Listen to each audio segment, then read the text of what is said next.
2 million Palestinians facing Israel, but 100 million Arabs.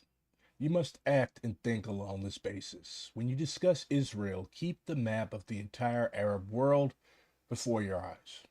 An Algerian delegation under Karim Belkacem once visited us and told us that their country lost 1 million people in the struggle for independence. I told them that peoples must not be afraid if their numbers are reduced in liberation wars, for they shall have peaceful times during which they may multiply. China lost 20 million people in the struggle for liberation. Today, China is tackling the problem of increasing population, which means the country is now suffering because of the loss during the war. Do not tell me that you have read this or that opinion in my books. You have your war, and we have ours. You must create the principles and ideology on which your war stands. Books obstruct the view if piled up before the eyes. What is important is to begin action with faith. Faith in victory is the first element of victory. In fact, it may mean victory itself. We were only 70 people when we started the Chinese Communist Party. Only I and another person are now left. Many deviationists had appeared among us, and there are many deviationists still among the communists, as you know. Just the same, we achieved victory, and we are confident that we shall achieve victory in all the battles we are now fighting, especially in Vietnam. America cannot defeat us in a non-nuclear war. The days of nuclear war are gone. So this was Mao Zedong talking to representatives of a Palestinian liberation organization. The ideas of Mao Zedong thought and the protracted people's war that was waged by which China liberated itself had an extreme impact on the struggle for Palestinian liberation. Here you see fleeing Palestinian fighters reading the Little Red Book and other works by Mao. The PFLP, the DFLP, all of them have Maoist heritages. So China has definitely played a major role in the struggle for Palestinian liberation, and we should never forget that. In March 1965, members of the Palestinian Liberation Organization actually visited China and spoke with Mao, and Mao told them that everything is divisible. Since imperialism is a thing, it is also divisible. It can be eliminated piece by piece. Chiang Kai-shek's 8 million man armed force is also a thing which was eliminated piece by piece. This is known as smashing the enemy one by one, which is the logic expounded in ancient books of Europe and China. It is very simple and has no profound logic at all. Don't read books, for whoever would bring a book to read when fighting. I would never read when fighting. Read less, for it won't do any good to read a lot. I disagree. I think you should read a lot. So, how do you sum up guerrilla warfare, Mao's way? Well, it's simple. If I can win, I will fight. If I cannot win, I will run away.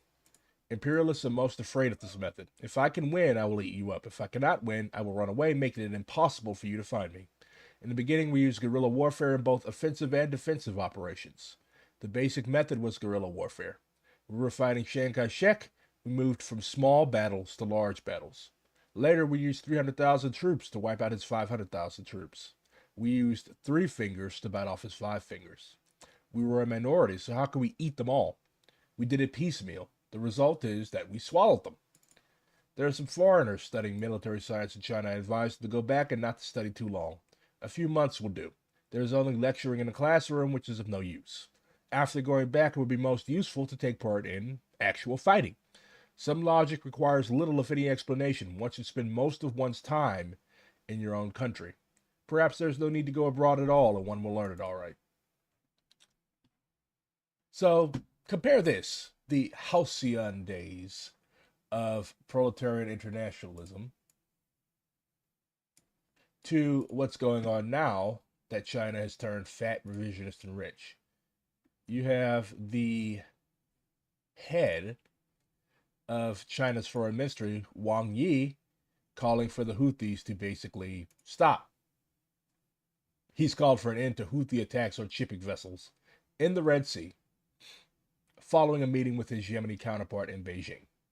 Why would they do this? Because you have to understand the difference between Mao's China and the China that we know and dislike today.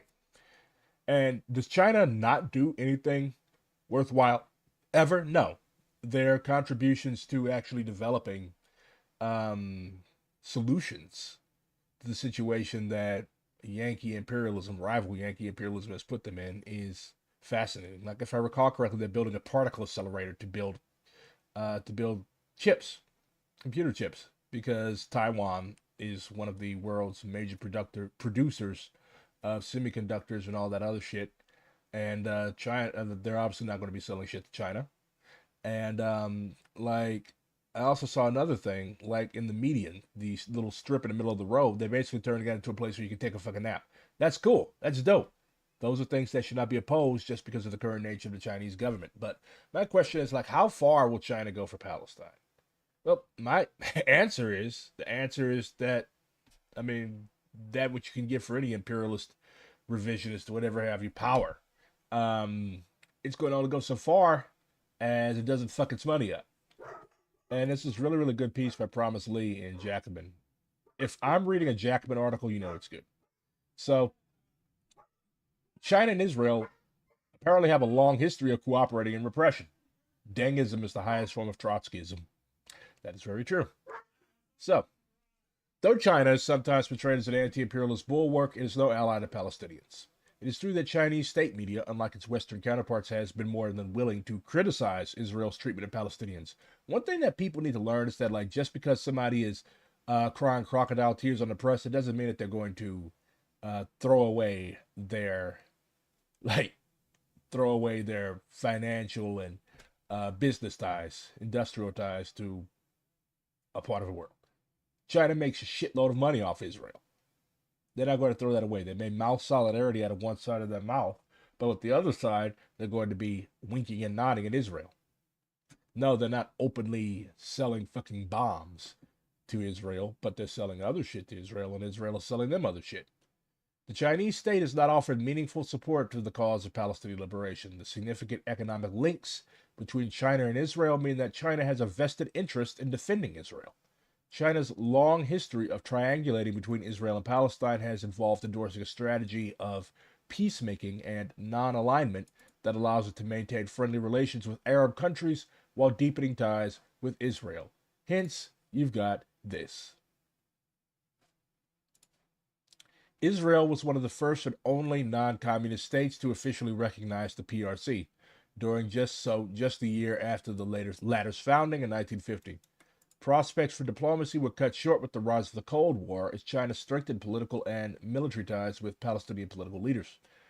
Chinese Premier Zhou Enlai promised to support the Palestinian cause to Arab delegates at the Bandung Conference in 1955, which Malcolm X spoke very highly of.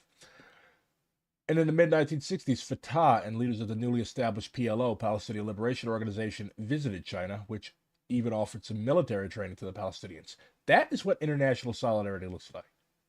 The end of the Cultural Revolution, which was the highest that the human species has advanced towards communism in our history, and the Sino-Soviet split led to the revival of informal relations between China and Israel. Thank you, Deng Xiaoping.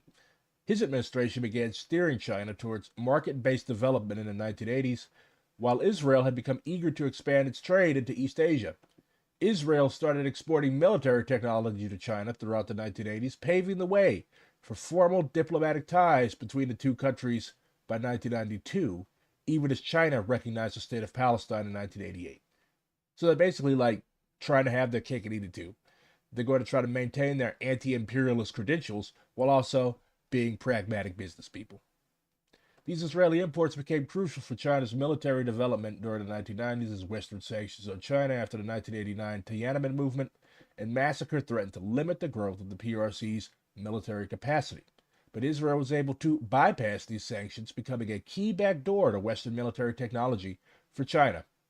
The rise of China as a global power in the 2000s expanded the two countries' trade beyond arms and deepened their economic interdependence. In the years after China's entry into the World Trade Organization, WTO, the PRC began heavily investing back into Israel, particularly in agriculture, technology, construction, and venture capital. So you've literally got Chinese companies that are profiting off the death of Palestinian land. Yeah. So that's why Wang Yi said what he did. China is going to only show you as much is only going to show you as much solidarity as it takes for you to not fuck up their money. As soon as they start fucking up their money, they're going to basically hang you out the fucking dry. So what's going on over there right now? Al Jazeera gave me a fucking copyright strike yesterday on YouTube, so I'm going to be careful not to watch any more of their videos. So 46 people were killed across Gaza and 110 injured across Gaza in the latest 24-hour reporting period. Israel's army continues to pound what's left of the southern city of Rafah after its forces on Sunday night bombed a tent camp housing displaced Palestinians in a designated safe zone and killed 45 people. There's a video that was released showing an Israeli captive. They captured Alexander Trufanov, a very Slavic name, 28 years old, an Israeli citizen who was taken on October 7th. Kamala Harris is saying that the strike on Rafah was beyond tragic. Maybe you should convince your fucking doddering old boss to stop selling weapons and other such things. The UN chief. Somebody said that the UN stands for useless niggas. I mean, like, all they do is all they do is stand up and criticize. Like, where are the fucking peacekeepers? Where are the fucking peace? Like, what exactly are you going to do? You're just going to stand and wait till every fucking Palestinian dies? And you're like, oh, wow, what a tragedy, what horrible. Like, show some fucking balls. How much longer is it going to take? Deep concern about Israel's Rafah tent camp, but that concern. Like, what are you going to fucking do about it?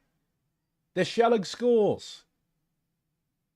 They're shelling schools. The Chancellor of Germany, one of the major weapons vendors for Israel, called the shelling of the Rafah camp for displaced people tragic. They're shelling them with shells that you're giving them, idiot. 99% of Israel's weapons come from the United States and Germany. Germany is the second biggest supplier, but all you have to say to this is, oh no, it's so tragic. We're so sorry. That's horrible. Wayne State is suspending in-person classes over the Palestinian Solidarity Camp. Well, what exactly do you think that these people at these encampments are going to do? Like, are they going to just run amok through campus and start massacring people? That's not going to happen. The Lemkin Institute for Genocide Prevention has accused Israel and the United States of cynical lies and propaganda. Finally, some fucking truth. Let us be clear. Israel is committing genocide in Gaza. The U.S. is complicit in genocide. These are not political statements. These are statements that are made from knowledge and experience. It is clear in the behavior of the state and its military, on full display in yesterday's horrific bombardment of a Rafah camp. But even if there were legitimate doubts about Israel's genocide, there is no doubt that Israel is committing atrocity crimes of the most barbaric kind. Israel must be stopped. The Lemkin Institute also said that Western nations, namely Germany, the U.S., and the United Kingdom, have demonstrated a lack of respect for human rights and a willingness to allow an ally to commit atrocities. It is reprehensible, and the individuals involved in this gaslighting campaign should be deeply ashamed. They should also be put on trial. This is how the UN needs to be fucking talking. This is how the UN needs to be talking about this stuff. Israel denies hitting displaced people's camp in Rafah. So who hit it then?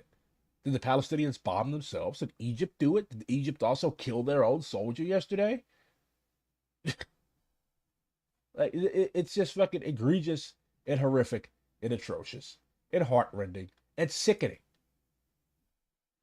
Here's something that's not heartrending and sickening. Here's something that makes you happy. It's the anniversary of the burning of the 3rd Precinct in Minneapolis. You remember that, when they stormed the police station and they took all of these shields. This is in Atlanta. This is not in Minneapolis. But very heady days. I remember them well. So here's some theses on the George Floyd rebellion. George Floyd reparations. We need those too. But this is from Ill Will Editions. I highly recommend reading them. They're very good. They're more anarchist oriented, but they have a better understanding of a lot of this stuff than a lot of people do. So this was published on June 24th, 2020, during the heat of the rebellion. And here's their theses. 1, the George Floyd rebellion was a black-led, multiracial rebellion. The rebellion cannot be sociologically categorized as exclusively a black rebellion. Rebels from all racialized groups fought the police, looted, and burned property. This included indigenous people, Latinx people, Asian people, and white people.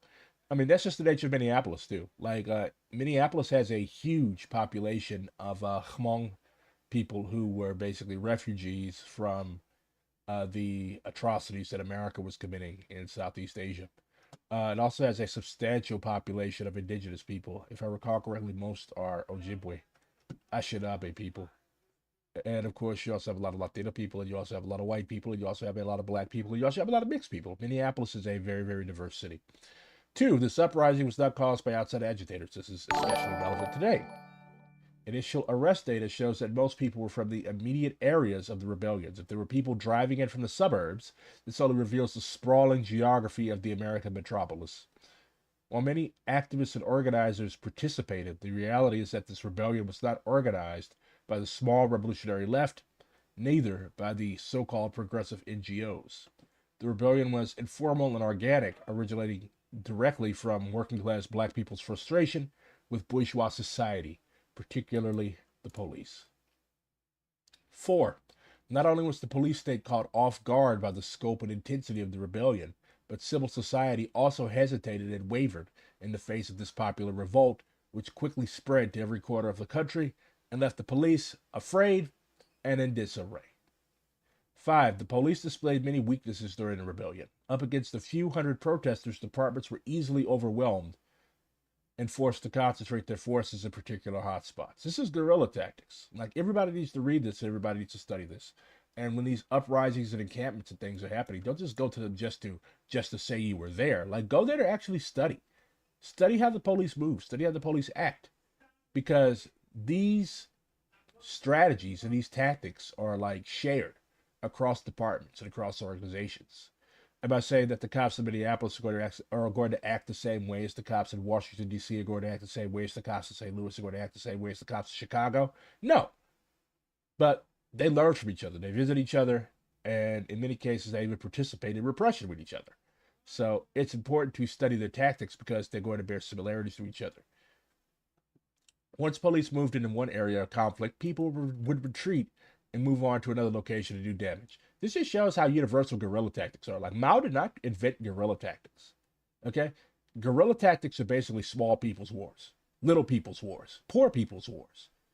So every poor person that has an interest in overthrowing this fucked up society that we live in should study and participate in and actively develop our guerrilla tactics. Conventional warfare, with its emphasis on superior weaponry and technology, failed to counter a series of flexible, decentralized, rapid maneuvers focused on property destruction. 6. The militant phase of the rebellion was from May 26th to June 1st. After June 1st, the rebellion was not only repressed through military force, but also politically repressed. Same thing that happened in Ferguson. Aside from the police, military, and vigilante crackdown, the uprising was politically repressed by elements of the left, which reacted to the riots by blaming them on outside agitators. I would categorize social democrats and elected reformist and revisionist politicians as elements of the left, though. Like, these people are right-wing. In some places, good protesters went so far as to detain bad protesters and hand them over to the police. Jesus fucking Christ. What is wrong with people? Like, I don't care how much you disagree with somebody, never, ever, ever hand somebody over to the fucking police. 7. Black NGOs, non-government organizations, including the Black Lives Matter Foundation, had no relationship to the militant phase of the rebellion. In fact, such organizations tended to play a reactionary role, often preventing riots, looting, and attacks on the police from spreading. Black NGOs were the spearhead of the forces dividing the movement into good and bad protesters. The social base of black NGOs is not the black proletariat, but the black middle class, and more importantly, a segment of the radicalizing white middle class. So this is class collaboration. This is fascism. You have the black and white middle classes and certain reactionary elements of the working classes that are helping suppress the rebellion. That's literal fascism. That's what fascism is. It's a cross-class collaboration to smash and stop rebellion. You know what? You want to know what my favorite Missourian is? Besides myself, of course, I'm very vain and very arrogant. Langston Hughes. He was one of the new Negroes. He was a key figure in the Harlem Renaissance, and he was also a fellow traveler communist. He wrote this. This is for the kids who die, black and white. For kids who die, certainly. The old and rich will live on a while, as always, eating blood and gold, letting kids die. Kids will die in the swamps of Mississippi, organizing sharecroppers. Kids will die in the streets of Chicago, organizing workers. Kids will die in the orange groves of California, telling others to get together. Whites and Filipinos, Negroes and Mexicans, all kinds of kids will die who don't believe in lies, in bribes, in contentment, and a lousy peace. Of course, the wise and the learned, who pen editorials in the papers, and a gentleman with doctor in front of their names, white and black, who make surveys and write books, will live on weaving words to smother the kids who die. In the sleazy courts, in the bribe-reaching police, and the blood-loving generals, and the money-loving preachers will all raise their hands against the kids who die, beating them with laws and clubs and bayonets and bullets to frighten the people. For the kids who die are like iron in the blood of the people. For the kids who die are like iron in the blood of the people. And the old and rich don't want the people to taste the iron of the kids who die. Don't want the people to get wise to their own power, to believe in Angelo Herndon, or even get together. Listen, kids who die. Maybe now there will be no monument for you, except in our hearts. Maybe your bodies will be lost in a swamp, or a prison grave, or the potter's field, or the rivers where you're drowned like Karl Liebknecht. But the day will come, you are sure yourselves that it is coming, when the marching feet of the masses will raise for you a living monument of love and joy and laughter, and black hands and white hands clasped as one, in a song that reaches the sky, the song of the life triumphant through the kids who die. A beautiful poem.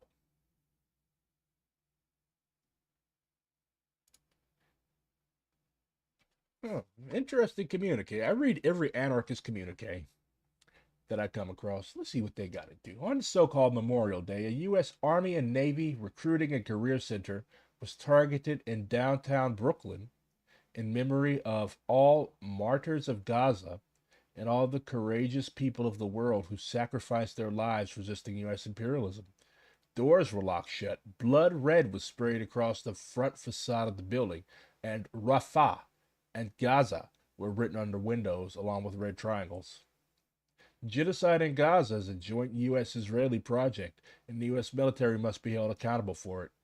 Yesterday, the Israeli occupation force accelerated their bombardment of Rafah by decapitating children and burning dozens of people alive with American-made bombs and jets. As the Israeli occupation's military dominance begins to falter as a result of steadfast resistance, the U.S. will only expand and explore its militarization in Palestine. The horrors we are witnessing today are a rehearsal for the future that the U.S. military and its partners envision for the people of the world. The U.S. military has done far more than kill the people. It has also destroyed land, torching precious jungle and wildlife, ravaging farms with chemical weapons, and contaminating rivers and coastlines. There is no future with the U.S. military. There is no future without Gaza. Recruitment centers play a vital role in maintaining the genocide economy by targeting working class people and transforming them into killers. But much like the pigs in New York, the military is struggling with recruitment because the people are waking up to the true nature of these institutions. This is a crisis that we must work to exacerbate. From recruitment centers to weapons contractors, it is our collective responsibility to strike an American military infrastructure in order to disrupt the conditions that lead to genocide. The myth that imperialists should not be confronted and cannot be beaten is eroding fast, and we stand here ready to do whatever to make the myth erode even faster, and to say for the record that not only will the imperialist U.S. lose, but that it should lose. Kuwasi Balagoon, Black Liberation Army soldier and U.S. Army trader. Highly recommend his book, A Soldier's Story. All eyes on Rafah. Very based.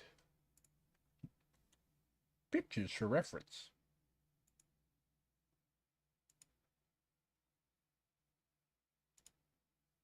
I think Aaron Bushnell would be very proud.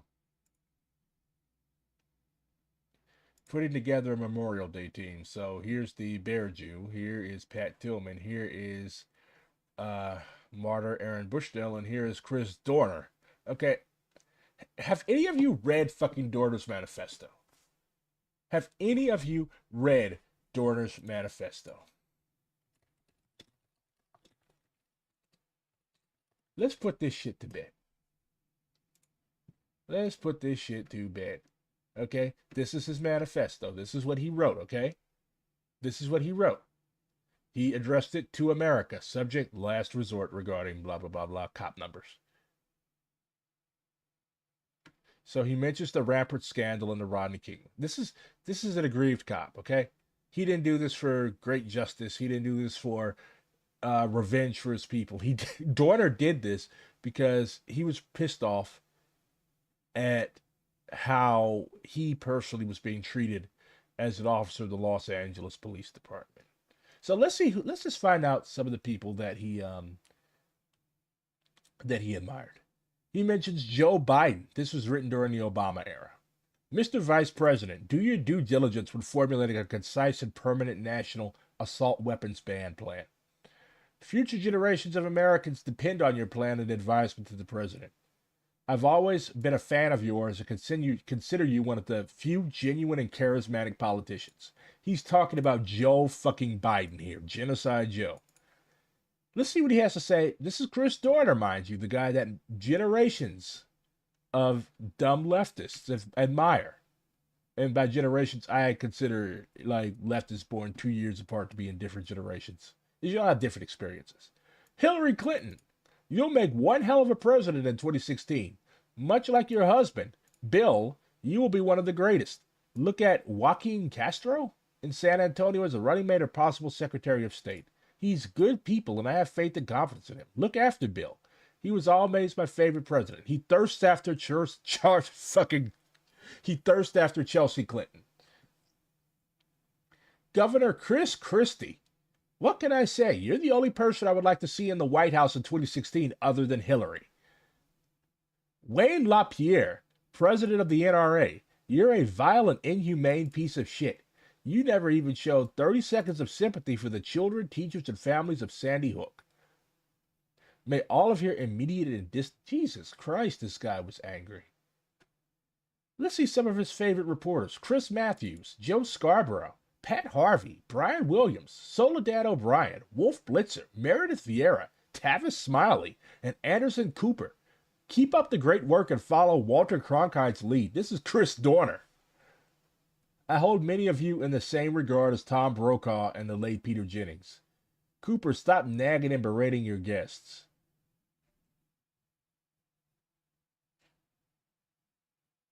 Revoke the citizenship of Fareed Zakaria and deport him. I've never heard a positive word about America or its interests from his mouth ever. On the same day, give Pierce Morgan an indefinite resident alien and visa card. The Honorable President George H.W. Bush, they never gave you enough credit for your successful presidency.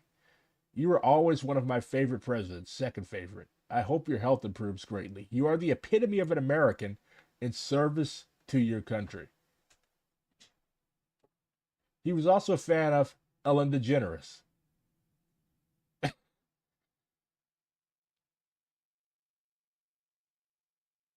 Yeah, and it's just more and more and more lunacy. You know, who were his favorite comedians? Larry David, Kevin Hart, Patrice O'Neill, Liza Lampanelli, Chris Rock, Jerry Seinfeld, Louis C.K., Dave Chappelle, Jon Stewart, Wanda Sykes, Dennis Miller, and Jeff Ross. But this was the guy that leftists look up to. A fucking garden variety liberal. But I digress. So I watched that Civil War movie yesterday. This was honestly one of the most fucked up scenes I've seen in my life. But you know, this is how Civil Wars go. There's gonna be mass graves. There's gonna be crazy motherfuckers with rose tinted glasses like Jesse Plemons here. Like whenever this guy shows up in a movie, you know some evil shit is about to go on. You know some evil shit is about to go down. Like he plays the role very, very well. But yeah, so I watched it last night. Um it's not a deep political movie, okay? It's amusing. That's the best way I can describe it. It's amusing. You got snipers up here in the fucking torch of the Statue of Liberty. But yeah, if you're looking for a deep political like thriller, this isn't it. Okay, it's a war movie. It's confusing. It doesn't show like how the fuck America ended up in civil war in the first place. It just shows like, okay, this is where we are. These journalists are yeah, they're trying to get to Washington D.C. before shit happens. So you've got the country, it's divided into like Western forces, you've got the Florida people, you've got Maoists in the Pacific Northwest. So yeah, I mean, if you're looking to be entertained, if you're looking to be amused, yeah, it's your show. It's not even a show, it's a movie. It's your movie. But like don't dive into this looking for a thorough explication of how the United States may find itself in civil war. I've also been watching Vikings for like the third time. I don't know what it is with me in that fucking show, but it's based. So, to wrap up, China's mad the Houthis are fucking with their money. Long live the Minneapolis Rebellion. And watch or don't watch Civil War. And quit looking up to fucking Chris Dorner. There's much better Chris's to admire, like myself.